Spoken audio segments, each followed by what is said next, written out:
Bien, aquí tenemos este tema y antes de empezar voy a hablar un poco de té y café.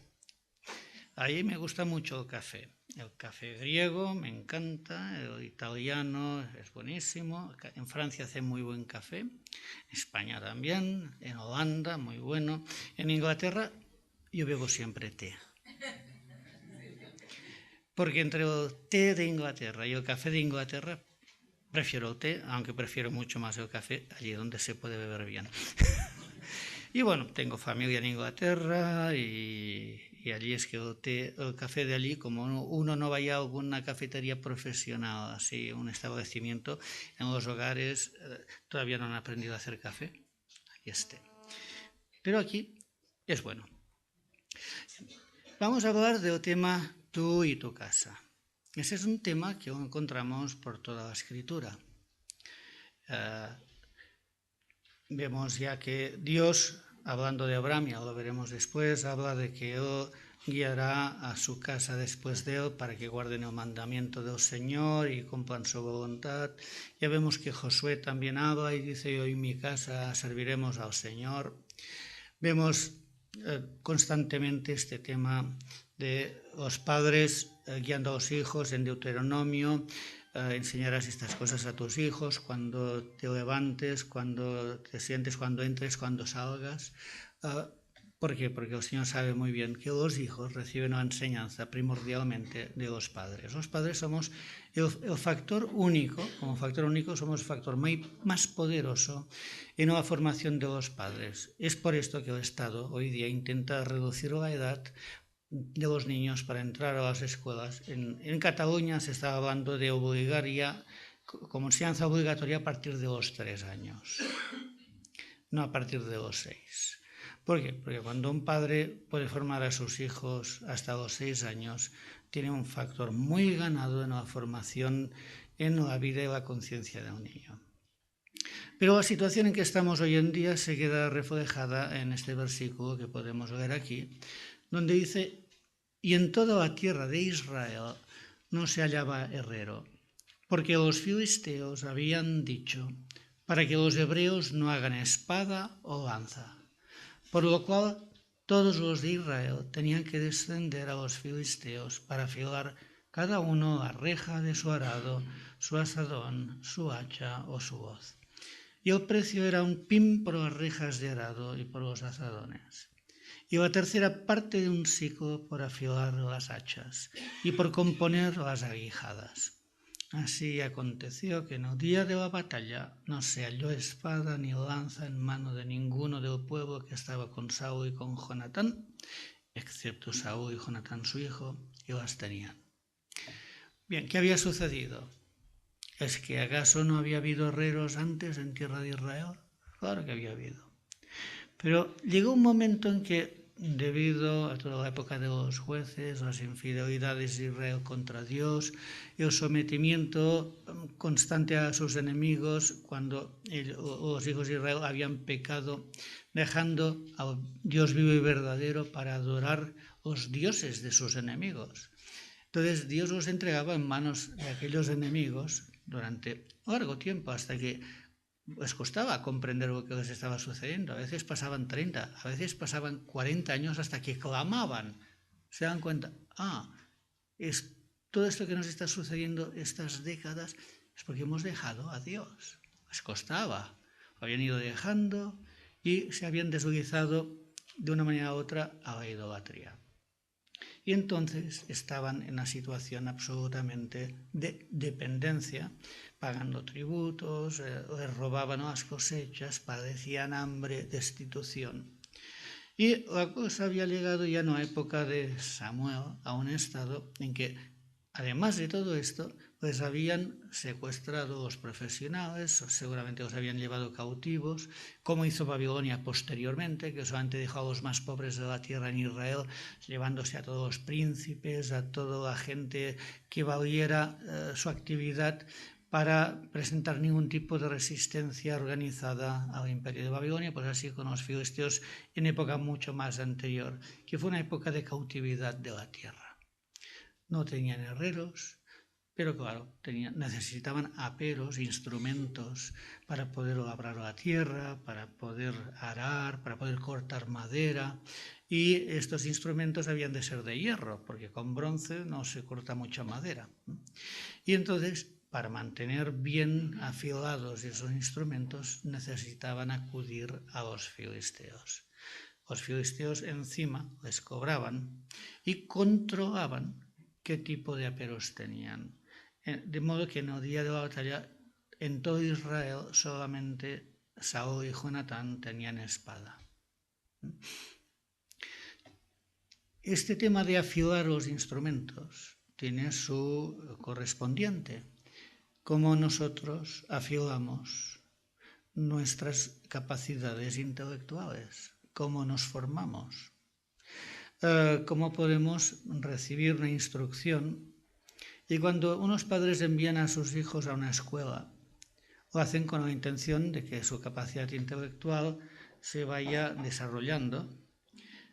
Y como también dice la Escritura, como el hierro afila el hierro, así afila el rostro de un hombre el de su amigo, ¿no? Como dicen Proverbios.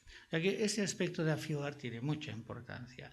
Dios no pone una palabra en sus escritos solamente por un aspecto local y temporal, todo tiene su intención.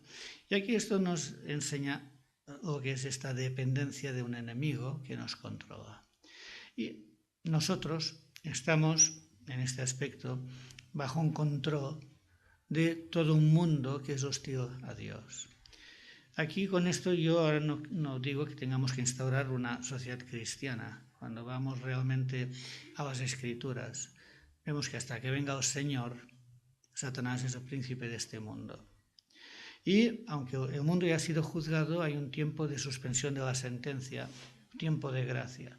Y nosotros somos llamados a predicar el Evangelio. Algunos hablan de conquistar la sociedad. Yo creo que esto no está justificado por las Escrituras. Sí, como dice en Hechos 15, tomar de entre los gentiles un pueblo para su nombre, el capítulo 15 de Hechos, algo que luego ha de seguir, que después de estas cosas Él volverá. Dice así, después de estas cosas volveré. ¿De qué cosas? Las que ha dicho antes, que es tomar de entre los gentiles un pueblo para su nombre, que está tipificado con la conversión de Cornelio, con la irrupción de los gentiles para formar la iglesia de Dios, y los judíos dicen, bueno, y el reino, Israel y el reino, después de estas cosas volveré, y restauraré el tabernáculo de David que está caído, y lo volveré a levantar para que el resto de los hombres busque a Dios, todos los gentiles sobre los cuales es invocado mi nombre.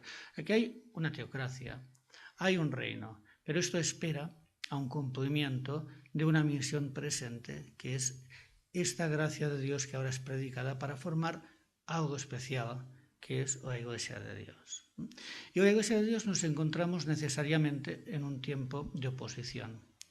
Y vemos también que la Escritura nos habla del reino y paciencia de Dios. En Apocalipsis versículo 1, creo que es, pero en todo caso Juan se dirige a las iglesias de Asia. Él les dice, yo Juan, vuestro compañero, y dice, yo Juan, vuestro compañero y colaborador en el reino y la paciencia de Dios. Luego vendrá el reino de Dios donde la justicia reinará. Que esto no es presente, es futuro. Ahora no reina la justicia y no la vemos reinando, pero la justicia reinará.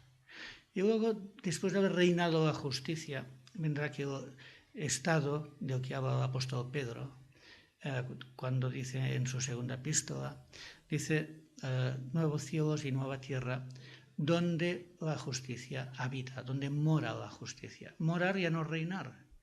Cuando la justicia mora sin reinar es porque no hay necesidad de reinar, porque no hay oposición. Aquí tenemos tres etapas y nosotros estamos en el reino y la paciencia. Esa paciencia de Dios en el Evangelio, en la gracia. Y la justicia reinará cuando venga Jesús a reinar, no antes.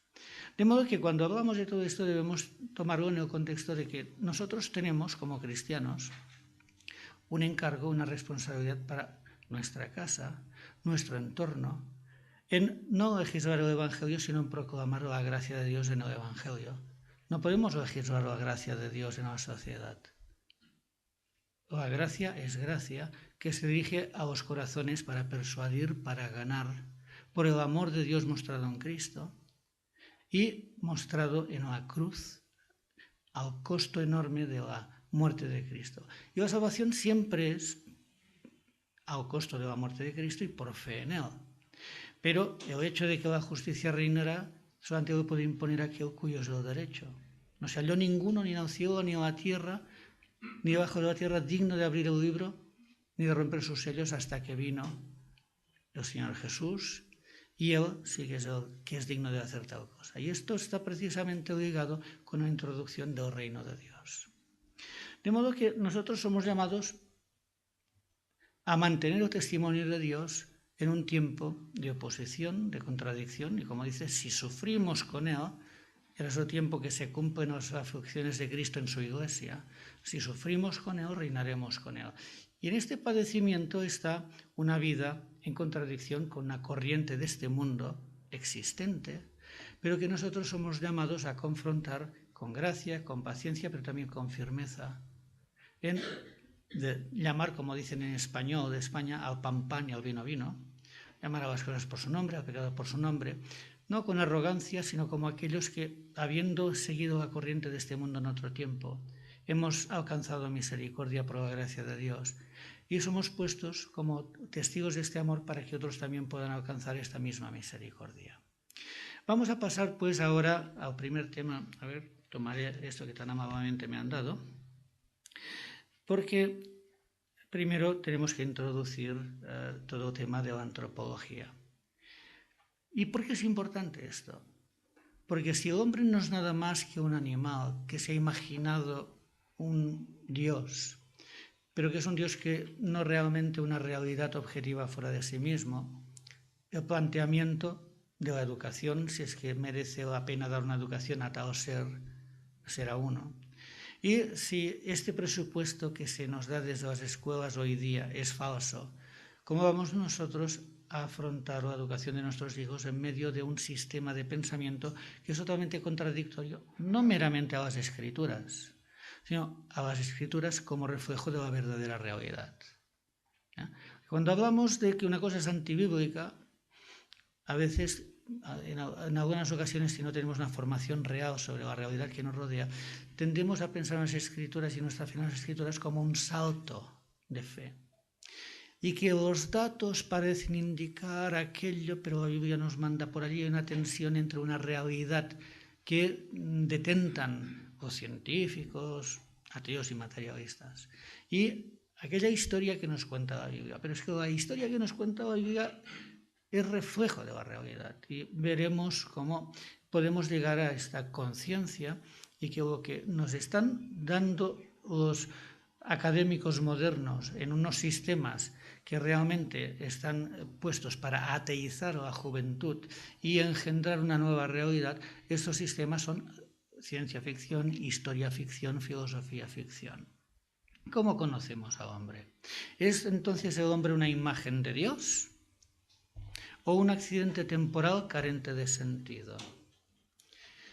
Así, esto que hemos ido adelantando se tiene que reafirmar. Es preciso que tengamos los padres, los jóvenes también, porque los jóvenes no son sacos vacíos, tienen una mente, tienen una intuición muy poderosa. La intuición es la realidad de Dios, la realidad de que tenemos significado, y ese sistema ateo realmente busca darnos una falsa libertad, en el sentido de que somos libres porque no hay nada más allá de nosotros. Pero si no hay nada más allá de nosotros, ¿qué valor tenemos nosotros si vamos de una nada a otra nada y entre medio hay una existencia que está ahí porque sí, sin sentido, en un absurdo de una realidad en la que nosotros no tenemos ningún significado, sino el haber aparecido como por azar y vamos a desaparecer irremediablemente en nuestra vida? No tiene más valor que el valor inmediato que nosotros mismos podamos dar, porque si no nos lo damos nosotros, los demás no nos lo darán. Pero tenemos un verdadero sentido en nuestra vida que procede de Dios y que es absoluto, o nos encontramos huérfanos en un espacio cósmico que contempla una final aniquilación sin remedio, ¿no? Entonces, primero de todo es preciso tomar conciencia de una campaña sistemática que existe. ¿Y de dónde sale esta campaña? En las edades oscuras, la Iglesia tenía un gran poder, podemos decir, y a veces idealizado. Entonces había una percepción cristiana de la vida. Bueno, había un conocimiento de Dios, pero ¿este conocimiento de Dios era exacto? ¿Era correcto? Un Dios duro, un Dios juez. Nuestra vida pendía del pecado mortal no confesado y vamos al infierno, porque esa era la doctrina durante la era de la Iglesia, donde el concepto de Dios dominaba. En el mejor de los casos nos encontramos con un puritanismo en Nueva Inglaterra que perseguía brujas y las ahorcaba, y no eran brujas, y que también exigía de sus miembros una total adhesión al grupo, porque aunque nominalmente sí, los primeros protestantes predicaron la gracia, Lutero, personas como Tomás Beza. Luego rápidamente esto se fue desplazando, incluso en las iglesias reformadas, en una religión de obras y de ley. Y esa es la realidad. Sí, había un conocimiento de Dios y de lo que Dios exigía, pero no un conocimiento de un Dios de gracia y de lo que Dios había dado. Entonces, en realidad, el creyente siempre se ha encontrado con oposición. Aquellos que conocían la palabra de Dios, como Lutero, se encontraban frente a un imperio, ante toda una dieta de Worms, donde él dice: mi conciencia está cautiva de la palabra de Dios, y se enfrenta a todo el imperio.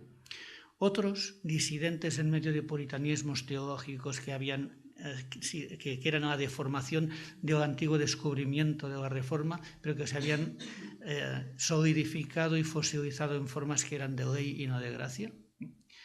Y hay una idealización del pasado, por ejemplo, en Estados Unidos, pero son ideas que muchas veces dicen, por ejemplo, origen cristiano de los Estados Unidos, y nos encontramos allí con una cantidad de signatarios de la Constitución que hablaban de Dios, de la imagen de Dios en el hombre, pero que muchos de ellos eran deístas.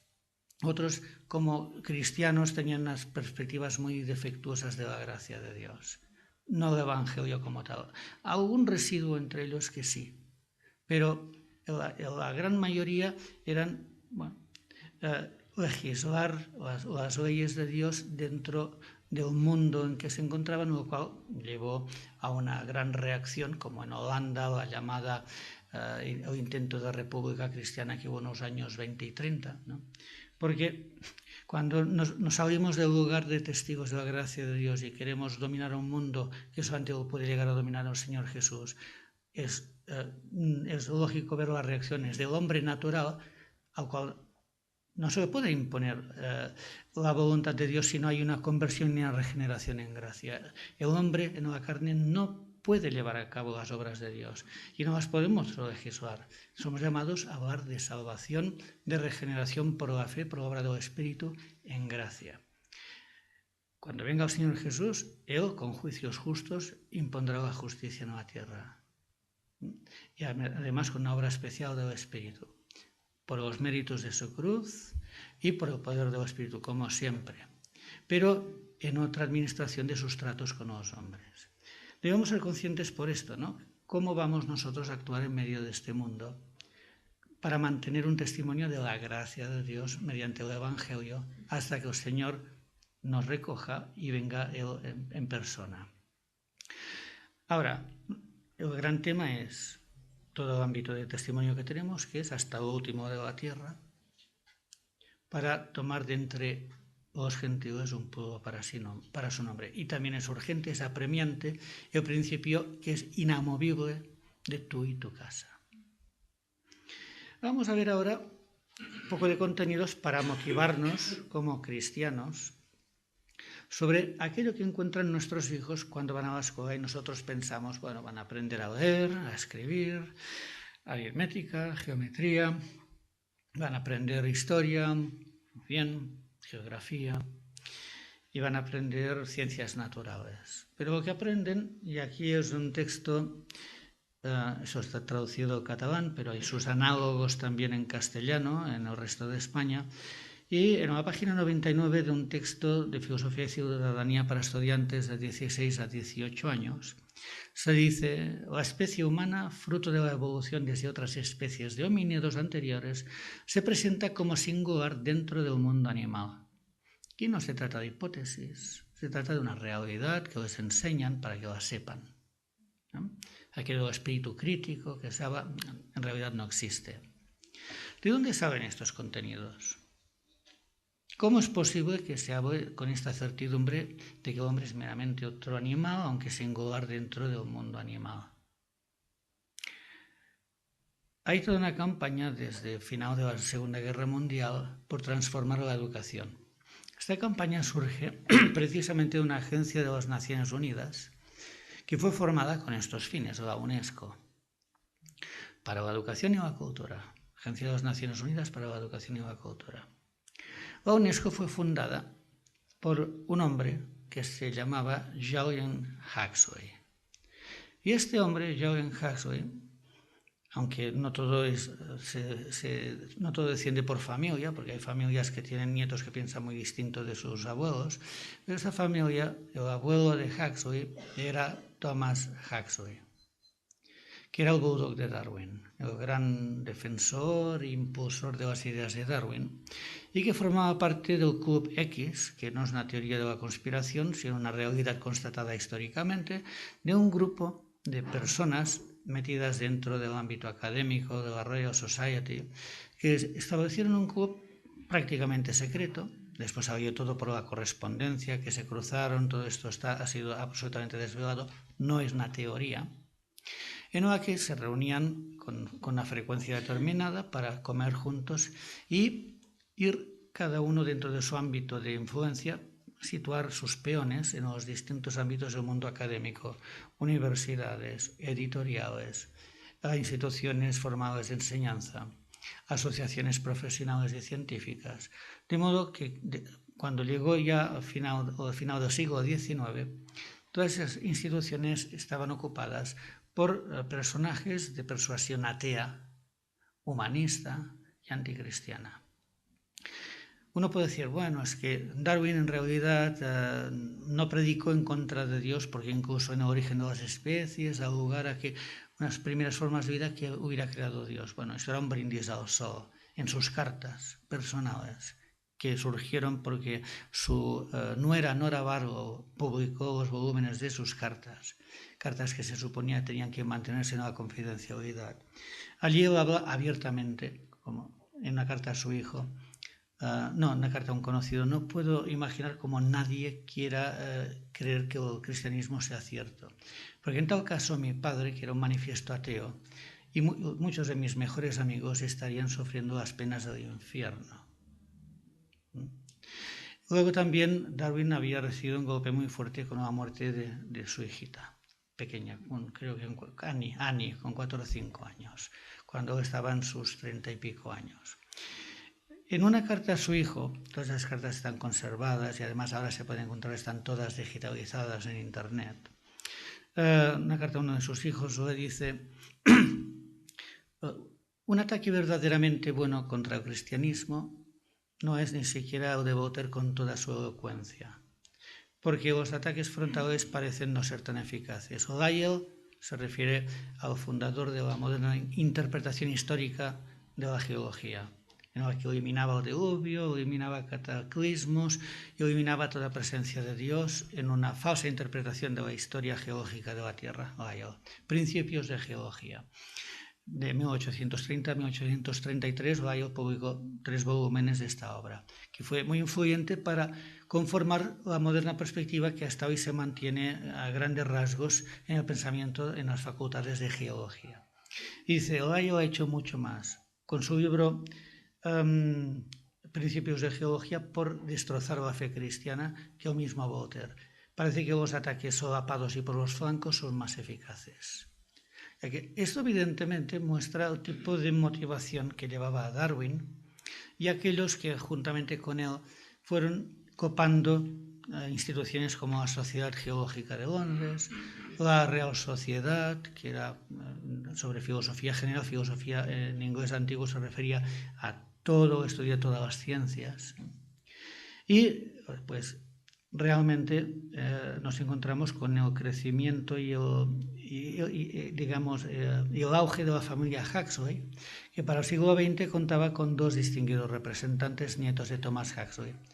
El mismo Julian Huxley, fundador y primer director de la UNESCO y el que imprimió toda la dirección y el fin último de la UNESCO, que era predicar y imbuir a toda la nueva generación en un evangelio humanista, ateo, pero de una manera abierta, porque yo de joven leí un libro de Julian Huxley sobre humanismo ateo, sobre la religión del humanismo. Y cuando empecé a leer aquello y oí unos capítulos, ya lo cerré aburrido, pero ya tenía muy claro lo que pretendía Julian Huxley. Como Aldous Huxley, del cual leí una obra íntegra, que era Un mundo feliz, al menos este es interesante, pero presenta y propone un mundo de determinismo total, guiado por una élite científica que decide quién va a ser quién, o que cada uno va a hacer, si unos van a ser alfa, otros van a ser de otro tipo, los que van a producir, los que van a procrear, etcétera, etcétera, ¿no? La colmena humana, desde un punto de vista totalmente materialista y determinista, y esas ideas no venían de cualquier lado. Luego ya iremos viendo un poco más sobre Aldous Huxley. Pero en todo caso tenemos estos contenidos, y estos contenidos proceden de esta filosofía de la UNESCO, que además ha ido ampliando su radio de acción y su influencia hasta el punto que hoy día en la escuela pública y en los ministerios y en los sistemas de educación gubernamentales es prácticamente hegemónica. Se salvan ciertas instituciones todavía privadas, todavía pertenecientes a entidades religiosas como Opus Dei, algunas escuelas evangélicas, pero a las cuales les cuesta mucho y cada vez mucho más conseguir licencias de los gobernantes que están empeñadas en la eliminación de todos estos centros disidentes respecto de la filosofía del humanismo ateo de la UNESCO. Sigamos con este libro porque es muy interesante lo que está diciendo para abrirnos los ojos. Y poder ver de que nosotros debemos, evidentemente, desde nuestro ámbito, tomar acción. Podemos decir, ¿qué podemos nosotros delante de todo esto? Aunque nuestra victoria no va a ser sobre carne y sangre, no tenemos lucha contra carne y sangre, sí va a ser una victoria moral y dentro del ámbito de testimonio que tenemos que dar para captar gente para el Evangelio. ¿Qué fuerza tenía Gedeón contra aquella multitud de amonitas y moabitas? ¿Qué fuerza tenía Gedeón? 33.000 combatientes. Y cuando reunió los 33.000 combatientes, Dios le dijo, son demasiados. Podemos decir, ¿por qué demasiados contra aquella inmensa multitud? Le dice, di a todos que el que tenga cualquier temor, cualquier vacilación, el que se haya casado y todavía no tenga mucho tiempo con su esposa, o que haya comprado alguna propiedad, que se vayan todos. Quedaron 10.000. El Señor le dijo, todavía son demasiados. El Señor quiere que tomemos conciencia y que nos pongamos plenamente a su disposición. Había 300 que mostraron una disposición plena de trabajar y de vivir aquella lucha frente al enemigo. No que los otros no fueran Israel, pero el Señor ¿con quién va a trabajar? Con aquel que se presenta ante el Señor, como dice en Romanos 6, que así como antes presentamos nuestros miembros al pecado para obedecerlo, que ahora presentemos nuestros miembros para servir a la justicia. ¿En base a qué? En base a la nueva vida que hemos recibido. Pero el Señor, para usarnos, nos va a usar en tanto que nosotros nos entreguemos plenamente a Él. Todos somos llamados a esto, todos. Ahora, es nuestra responsabilidad de ponernos delante del Señor y decir, Señor, heme aquí, ¿qué quieres tú que yo haga? Un poco como Saulo de Tarso cuando vio al Señor, Señor, ¿qué quieres tú que yo haga? O como Isaías, ¿a quién enviaré? Y Isaías no dice yo, Isaías dice, heme aquí, envíame a mí. El Señor, si no nos envía, será en vano que nosotros vayamos. Pero si el Señor nos envía y nosotros estamos dispuestos, el Señor multiplicará nuestras fuerzas, nuestros pocos recursos, Él los usará. Entonces, sigamos andando con estos contenidos. Si el hombre es nada más que un animal singular, peculiar, pero nada más que un animal. ¿Qué vamos a decir del hombre? Dice en la página 119, cuando nace un bebé, todavía no es un ser humano. Aprende a ser humano cuando adopta actitudes, adquiere valores, gustos y aversiones, es motivado por finalidades y propósitos, etc. Cada individuo realiza este aprendizaje mediante un proceso que designamos socialización. El gran fin de los ateos es la sociedad, no el individuo. Que el individuo tenga derechos propios les molesta. De hecho, la Carta Fundamental de las Naciones Unidas de los Derechos del Hombre les molesta. La fundación de las Naciones Unidas fue muy ambigua.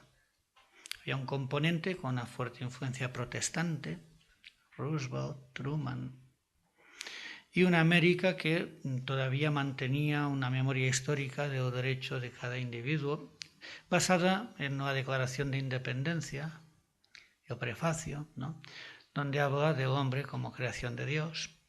Pero había otros elementos fundacionales en las Naciones Unidas, como los marxistas que gobernaban Gran Bretaña, porque a Churchill le dieron la gran patada y se puso el señor Clement Attlee, que era laborista, socialista y marxista y ateo. Entonces, claro, ya no se trataba de Roosevelt y Churchill, ya se trataba de Truman y Attlee. Y entonces, claro, a la hora de hacer las agencias, los británicos, que eran vencedores con los americanos, tenían también parte del pastel. Y su parte del pastel fue el fundador y primer director de la UNESCO, el gran británico Sir John Huxley. Pues todo esto sale precisamente de la mentalidad marxista. Ya, yo tenía un catedrático de química analítica que, entre otras cosas, tenía un gran conocimiento de historia, y un día, hablando de un científico británico, dijo, porque Gran Bretaña, y añade una coletilla, que es el país más socialista del mundo, y esto en una época que la Unión Soviética existía en toda su fuerza, y habló del año 1974, ¿no? Y bueno, pues este profesor lo tenía muy claro, que Gran Bretaña era el país más socialista del mundo. Y lo era, marxista, ateo en cuanto a sus gobernantes. Entonces creo que mandaba al señor Wilson, que fue de los radicales de extrema izquierda y que fue primer ministro. Pues así andaba todo. Y nos pensábamos, bueno, Occidente defiende los derechos del hombre. No. Algún país de Occidente alguna vez los ha defendido. O alguna agencia de algún país quizá ha alzado la voz, pero en conjunto se va hacia una socialización. El hombre como piececita de una maquinaria que ha de llegar al pensamiento único. Y esta socialización es hacia el pensamiento único. Entonces, un bebé todavía no es un ser humano, según ellos. Llega a ser un ser humano cuando es capaz de adoptar actitudes. ¿Cuándo un ser humano es capaz de adoptar actitudes? ¿Hasta cuántos años tiene que transcurrir? Mientras tanto, no es un ser humano. Digo que no es un ser humano, es oprimible. ¿Es un ser humano un anciano con Alzheimer? ¿Puede adoptar actitudes un anciano con demencia? ¿Puede manifestar gustos y aversiones de una manera racional y que pueda convencer y razonar sus cosas? No. ¿Está motivado por finalidades y propósitos un paciente con Alzheimer? Bueno, también se pone una inyección a un perro que se ha roto la pelvis, ¿no? También una inyección indolora, y bueno, ya no tenemos un estorbo en la sociedad. O sea que todo esto en realidad se está lavando el cerebro a nuestros jóvenes, a los del mundo, que están en el mundo, y a nuestros hijos, y nosotros, la pregunta es, ¿somos guarda de nuestros hijos? Ciertamente.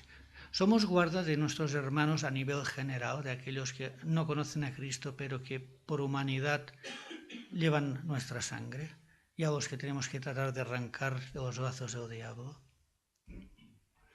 De modo que la reducción del hombre dentro de una perspectiva materialista lo contempla desde un funcionalismo que desemboca en un utilitarismo. Se niega la esencialidad de la naturaleza humana. Un ser humano no es ser humano ya cuando es concebido. Hasta la concepción, hasta que no llega a la concepción, Pues el espermatozoide es un espermatozoide, no es un ser humano ciertamente, un óvulo es un óvulo, no es un ser humano, pero cuando un óvulo ha sido fecundado ya no hay ninguna barrera entre aquel estado y el estado adulto, porque a partir de entonces es desarrollo de algo que ya existe. A partir de la concepción se trata solamente de desarrollo intrauterino, luego el parto, pero la individualidad de que el ser empieza en un mismo momento de la concepción y le constituye en ser humano. Un bebé de 3 meses no es menos ser humano que un arquitecto de 35 años. El arquitecto de 35 años ha ido desarrollándose orgánicamente, corporalmente, ha ido estudiando, desarrollando sus capacidades mentales, llenándolas, pero todo ello estaba ya potencialmente allí en el embrión en un momento de la fecundación. Esencialmente el ser humano empieza allí y tiene toda la esencia, toda la personalidad ya está allí, en ciernes, pero está. Antes no. La única discontinuidad que hay entre no ser humano y ser humano es la concepción, lo demás es desarrollo. Pero ellos lo niegan. Para ellos el ser humano solamente lo es en tanto que es útil, en tanto que se socializa, en tanto que contribuye. Y si no contribuye como quieren, también se lo cargan, es igual.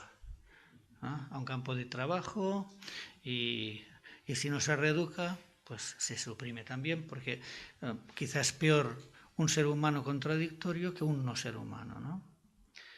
De modo que en esta perspectiva el hombre no es imagen de Dios, pero en ningún estado de su desarrollo, ni aunque sea socializado, no es imagen de Dios, no tiene un valor propio que procede del valor que Dios nos da, sino un producto de una socialización, es algo manipulable y descartable, cuando pierde su utilidad social. Muchos habrán oído hablar de C.S. Lewis. A ver quién no ha visto las crónicas de Narnia que han salido hasta ahora en el cine. La última fue El viaje de la Aurora, o como se llame aquí, porque a veces cambian los títulos. Son películas deliciosas y que reflejan su pensamiento. Y la verdad es que son obras muy serias, las crónicas de Narnia. Tanto más que algunos de sus ensayos más formales, aunque todos son muy valiosos. Y hay un libro muy interesante que es La abolición del hombre, donde analiza la situación ideológica de su tiempo. C.S. Lewis había sido ateo militante, como catedrático primero de Cambridge, luego de Oxford. Y su conversión fue sonada porque, como él dice en Surprised by Joy, me encontré como ateo convertido con más malas ganas de toda Inglaterra. Su conversión fue de muy mal de su grado. Sencillamente, como describe, prácticamente Dios lo arrastró chillando y pataleando hacia la fe. Para él fue una conversión inevitable dado el peso de la evidencia de la realidad de Dios en una distinta serie de evidencias que convergieron para realmente decir, no puedo negar esta evidencia. ¿Y cuál fue la evidencia? Pues fue una evidencia que surge de lo que está diciendo Pablo en Romanos capítulo 1. En Romanos capítulo 1 Pablo dice algo que realmente es a una postura que se da mucho en iglesias evangélicas, en sitios sobre todo en España, donde la inteligencia universitaria evangélica ha sucumbido en sus partes dirigentes al fideísmo. ¿Y qué es el fideísmo? Fideísmo viene a decir que cuando hablamos de evidencias, no hay evidencia de Dios. En el mundo creado no hay evidencia de Dios, que cuando miramos la creación vemos un universo frío, hostil, sin ningún rastro ni huella de Dios, y que llegamos a Dios por Jesús, que nos da un testimonio de una realidad de Dios, pero que en cuanto a la creación es un salto de fe. Esto no es lo que dice el apóstol Pablo, esto no es lo que dice el Espíritu Santo, por pluma del apóstol. Lo que dice aquí es: porque la ira de Dios se revela desde el cielo contra toda impiedad e injusticia de los hombres que detienen con injusticia la verdad, porque lo que de Dios se conoce les es manifiesto, pues Dios se lo manifestó. Porque las cosas invisibles de Él, su eterno poder y deidad, se hacen claramente visibles desde la creación del mundo, siendo entendidas por medio de las cosas hechas, de modo que no tienen excusa. Luego va siguiendo capítulo, no tiene desperdicio. Lo recomiendo a su meditación, que siempre hemos de ir volviendo sobre estas cosas para ir profundizando en ellas. Pero aquí se dice, en esta versión, que detiene la verdad con injusticia. Esto es traducción de un verbo catejo, que es un intensivo del verbo tener. ¿Qué sucede? Que aquellos que niegan a Dios su eterno poder y deidad, ellos tienen el sentido de retener, de aferrarse a la verdad con injusticia. ¿A qué verdad? El ateo, por mucho que quiera negar el valor a la humanidad, instintivamente sabe que tiene un valor y un significado. De esto podríamos dar muchos ejemplos de personas que, como Jean-Paul Sartre, que durante casi toda su vida mantuvo la náusea ante la falta de significado del hombre, aquel horror al vacío, pero que tenía que asumirse porque habíamos venido de un universo sin significado y desembocábamos hacia una pérdida del ser total, absoluta, la aniquilación total. Y estábamos allí como un accidente de una coalescencia de distintas probabilidades absolutamente absurdas. Nuestra existencia era absurda. Entonces él negaba todo sentido a lo que el hombre hacía. Decía, tenemos que tomar sentido para nuestra vida en las cosas que hacemos. Pero no podemos hablar ni de bien ni de mal porque estas categorías no existen. No existe el bien ni existe el mal, porque admitir que existe el bien y que existe el mal sería admitir una realidad superior al hombre que es infinita, que es eterna y que, por lo tanto, es un valor absoluto de alguien que mantiene esta justicia y esta verdad y ante quien somos responsables. Cuando uno instintivamente dice algo es bueno o algo es malo, no está diciendo me gusta o no me gusta. Está diciendo que algo es digno de aprobación y que algo es digno de condenación. Está hablando de juicio moral. Y precisamente, fue una de las cosas que llevó a Lewis a darse cuenta de la realidad de Dios en primer término, antes de llegar al cristianismo. Pero para Sartre no había ni bien ni mal, había gustos y preferencias absolutamente aleatorias. Por ejemplo, un acto que podemos hacer para dar valor a nuestra vida es ayudar a una anciana a cruzar la calle. O también, porque la moralidad no existe, ni el bien ni el mal no existen, pegarle un tropezón y que lo atropelle un tranvía. Eso también da sentido. Además, le ahorramos dolores futuros a la ancianita, acabamos con su vida, que es una vida sin sentido, como la mía.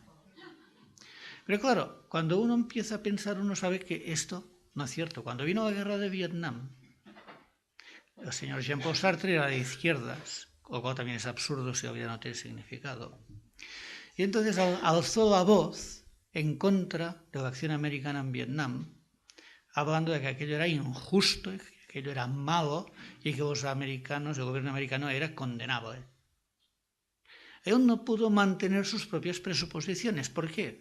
Porque en aquel momento él estaba reteniendo una verdad, que hay cosas buenas y malas. Podemos equivocarnos en cuanto a qué cosas son buenas y malas, pero el sentimiento de que hay cosas que son buenas y malas es innato en nosotros. Y por mucho que lo queramos suprimir, por mucho que lo queramos parar, al final él tuvo que retener aquella verdad, retenerla, pero injustamente.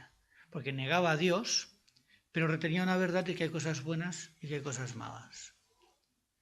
Bueno, antes del último año de su vida se convirtió a Cristo en el catolicismo y Simón de Beauvoir se enfadó muchísimo, lo llamó traidor, lo llamó de todo. No es una cosa muy conocida, se intentó suprimir del conocimiento general de la gente, pero Jean-Paul Sartre se convirtió a la realidad de Dios que no podía negar por cuanto no podía negar la realidad de un bien y de un mal absolutos, en injusticias contra las cuales él mismo se había levantado, porque tenemos una realidad que es irreductible y que es una personalidad moral deformada, distorsionada, pero que no deja de reconocer el bien y el mal como factores absolutos. De modo que nos encontramos aquí con la tesitura. Los Huxley del siglo XIX, Darwin mismo y otros muchos pensaban que desplazando a Dios, el hombre tendría espacio para ser hombre. El hombre tendría libertad. Esto era el ateísmo optimista, que dio paso al ateísmo pesimista del siglo XIX, donde se descubrió que tras haber desplazado a Dios, el hombre había perdido todo espacio para ser hombre. O sea, si no había Dios, no había absoluto, no había lo que era justo, lo que era injusto, y el hombre perdía todo punto de referencia, todo valor, y efectivamente, como dice Irene de Puig, en su librito, el bebé cuando nace no es un ser humano, solamente ser humano en tanto que gira en torno dentro de una socialización que también es absurda. ¿De dónde ha salido esta idea? Porque tampoco tiene ningún valor la socialización si el hombre no es hombre, la socialización tampoco es socialización. Estamos siempre navegando en un mar de absurdos donde la misma Irene de Puig, al declarar que algo es válido, se contradice a sí misma. Absolutamente. Porque ella no tiene derecho a proclamar ante los demás que algo es válido. Ella puede decir, esa es mi preferencia. Y como no tengo valor, si me cortáis el cuello tampoco pasa nada. Yo no digo que se tenga que cortar el cuello, cuidado. Ni abogo por violencia, ni mucho. Pero estoy hablando de sus valores. Según ella, el hombre no tiene valor. Yo digo, ¿y por qué ella ha de tener ningún valor porque esté socializada? Pues la señora Irene de Puig, si llega a los 75 o 80 años con una demencia senil, una inyección y fuera. Eso es lo que están predicando prácticamente, son las consecuencias que están dando. ¿Y por qué no ahora? Porque yo tengo mis gustos, tú tienes tus gustos. Mira, no me gusta tu cara, pues te elimino. No he hecho algo bueno ni nada malo. He expresado una preferencia mía. No, es que este es el absurdo del materialismo, lleva a un nihilismo total y una pérdida total de unos puntos de referencia que sabemos que son injustos. Yo cuando digo esto sé que estoy en un absurdo, sé que es falso, sé que deshacerme de estas señoras sería una maldad, sería un crimen, porque yo no tengo derecho a levantarme contra una persona que es portadora de la imagen de Dios, aunque diga estas soberanas burradas, ¿no? De modo que, ¿de dónde sale pues todo esto? ¿Sale acaso de que los científicos en el siglo XIX descubrieron una justificación científica del materialismo y tuvieron que llegar al materialismo como una conclusión debido a unos descubrimientos objetivos? Al revés. En una confesión, en una publicación de un artículo de Richard Lewontin, que era Billions and Billions of Demons, que significa miles de millones de demonios, en un artículo donde él quería combatir toda concepción sobrenatural del origen y de la estructura de nuestro universo. Este materialista, genetista en la Universidad de Harvard, dice, o sea, dentro de un contexto, ¿no? Este contexto de combatir el sobrenaturalismo, dice, tenemos un compromiso previo, un compromiso con el materialismo. No se trata de que los métodos y las instituciones de la ciencia nos obliguen de alguna manera a aceptar una explicación material del mundo fenomenológico, o sea, los fenómenos que nos rodean, sino al contrario, que estamos obligados por nuestra adhesión previa a las causas materiales a crear un aparato de investigación y un conjunto de conceptos que produzcan explicaciones materiales. No importa cuán contrarias sean a la intuición, no importa lo extrañas que sean para los no iniciados. O sea, fijémonos bien, no importa lo extrañas que parezcan estas explicaciones materiales para la intuición, no importa lo extrañas que sean para los no iniciados. Además, este materialismo es absoluto, porque no podemos permitir un pie divino en la puerta. ¿Y por qué no podemos permitir un pie divino en la puerta? Esta es una pregunta interesante. De modo que aquí tenemos esta entrada en la idolatría del materialismo. El materialismo no es una conclusión, es un punto de partida a partir del cual dogmáticamente tenemos que contemplar el universo. Es una presuposición que se adopta de forma axiomática y sin ninguna otra justificación de que no se quiera admitir el pie divino en la puerta. Y al final, muchos de ellos terminan atribuyendo al universo aquello que le niegan a Dios. La eternidad, por una parte, y la inteligencia, la sabiduría. Por ejemplo, ya Lucrecio, en el primer siglo de nuestra era, un coetáneo del apóstol Pablo, decía en De Rerum Natura, decía, la tierra merece un nombre de madre que recibe porque es madre de todos nosotros. las alabanzas a la madre naturaleza, la hipótesis Gaia, toda esta magia hinduista que va muy cómoda para los ateos, en la cual todos somos copartícipes de Brahma. ¿Y Brahma qué es? La disolución en la nada. Porque Brahma, Vishnu y Shiva surgen de un desequilibrio de esta nada inicial que era Brahma, donde no hay conciencia de personalidad, ni deseo, ni nada.